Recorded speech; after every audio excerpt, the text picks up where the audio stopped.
ఇంకో teacher MLC ఎన్నికల్లో Bharatiya Janata party ఒక బీసీ బిడ్డకు టికెట్ ఇచ్చి ఫస్ట్ ప్రియారిటీలో టీచర్ ఎమ్మెల్సీ గెలిచి ఆ ఇంపాక్ట్ తోటి పట్టభద్రుల ఎమ్మెల్సీ ఎన్నికలు కూడా గెలుస్తూ ఉంది. మీరు జిల్లాలు మొత్తం ఈ మెదక్, ఆదిలాబాద్, నిజామాబాద్, కరీంనగర్ పిచ్చదిరిగి నడదిరిగి ఎమ్మెల్సీ ఎన్నికలు ఏంది ఫలితం? ఇవాళ ఎందుకు తారు? ఇవాళ ఏడాది లోపలనే కాంగ్రెస్ పార్టీ పైన, ప్రభుత్వం పైన ఇంత వ్యతిరేకత ఎందుకు వస్తూ ఉంది? ఆత్మ పరిశీలన చేసుకోవాలి కదా. ఇది మీరు చేసుకోకుండా ముఖం బాగలేక అద్దం వల్ల కొట్టుకున్నట్టుగా తీన్మార్ మల్లన్న సస్పెండ్ చేయడం ద్వారా మొత్తం బీసీ ఉద్యమం ఆగిపోతుందని, మొత్తం వ్యవస్థ అంతా కుప్పగూలుతుందని, నేను ఒక్కనై కొట్లాడినప్పుడు ఒక బలమైన శక్తిగా కేసీఆర్ ఉన్న కాలంలో కొట్లాడిన, మీరు లేరప్పుడు. వాళ్ళతోని కొట్లాడి గీడికి వచ్చిన ఆయన మేమే గెలిపించినాం. నన్ను గెలిపించిన మహబూబ్ నగర్లో వంశీచంద్ర రెడ్డిని ఎందుకు గెలిపియలే? వంశీచంద్ర రెడ్డిని ఓడగొట్టింది మీరు గారా?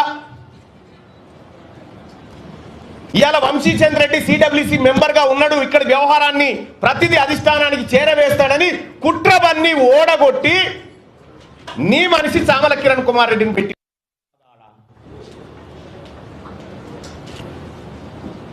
వాళ్ళ కాంగ్రెస్ పార్టీకి మంచి జరిగితే ఓకే, కానీ మంచి జరిగే పరిస్థితి కనిపిస్తలేదు మీ నిర్ణయాల వల్ల. ఇవాళ నా మాట ఎవరు ఇంటలేరు కాంగ్రెస్ పార్టీలని అలిగిపోతా ఉన్నావుట. నువ్వు అలిగిపో, అలుగులో దుంకు. కానీ ఒక మాట చెప్తా ఉన్నా ముఖ్యమంత్రి గారు, ఈ కులగణన విషయంలో కానీ నా సర్వే, నా కథ అది పక్కకు పెట్టండి, ఏది నా సస్పెన్షన్.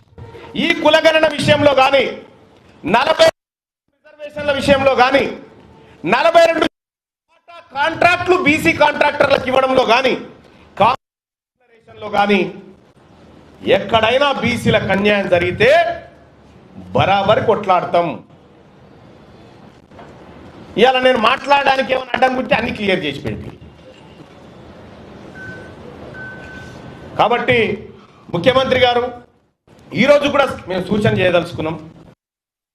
నన్ను సస్పెండ్ చేస్తే నాకే ఇబ్బంది లేదు, ఎందుకంటే తీన్మార్ మల్లన్న గత ప్రభుత్వం మీద కొట్లాడి 100 రోజులు జైలు జీవితాన్ని గడిపినటువంటి వాడిని నేను. ఇప్పుడు నీ పక్క పంట ఉన్న వాళ్ళు ఎవరు జైల్లో లేరు, ఒక కేసు కూడా లేదు వాళ్ళ మీద. అధికారం రాగానే దగ్గరికి వచ్చి కూర్చున్నాం. మరి మేము ఎట్లా ఊరుకుంటాం? రేపు పొద్దున ఖచ్చితంగా గ్రామాన బీసీ వాదాన్ని